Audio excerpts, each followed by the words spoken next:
The crisis in Egypt is about to take another dangerous turn. In July, the military ousted President Mohamed Morsi. He has been in custody ever since, but today, a court ordered the release of former President Hosni Mubarak, who was deposed 2 years ago. This will not be good news to the protesters, and Charlie D'Agata reports from Cairo. Egyptians have gotten used to seeing their former president behind bars and usually hiding behind sunglasses. The fact that he may be released is yet another shock to this traumatized and divided country. He still faces charges of murder and corruption, but under Egyptian law, he's already outstayed the maximum 2 years of pretrial detention. Today, his lawyer sounded optimistic about his release. No, we don't know, maybe tomorrow. Okay. In January 2011, demonstrators by the hundreds of thousands filled Tahrir Square, refusing to budge until Mubarak was gone.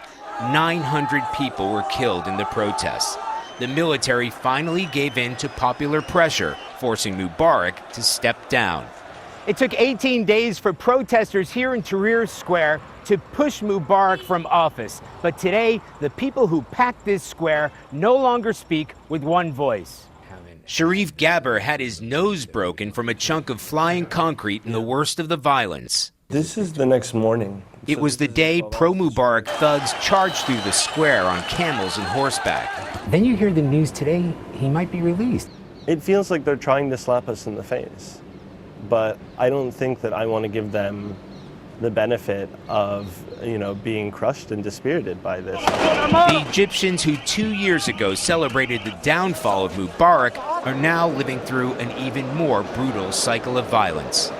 And now, considering what's happened, any regrets? No regrets. No, of course not. I think that it's still far from over. We're in a really dark moment right now because you feel like you're stuck between the Muslim Brotherhood, who are no good for this country, and the kind of army who are no good for this country.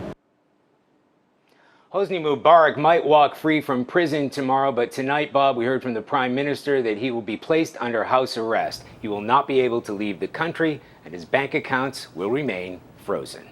Charlie D'Agata in Cairo for us again tonight. Thanks, Charlie.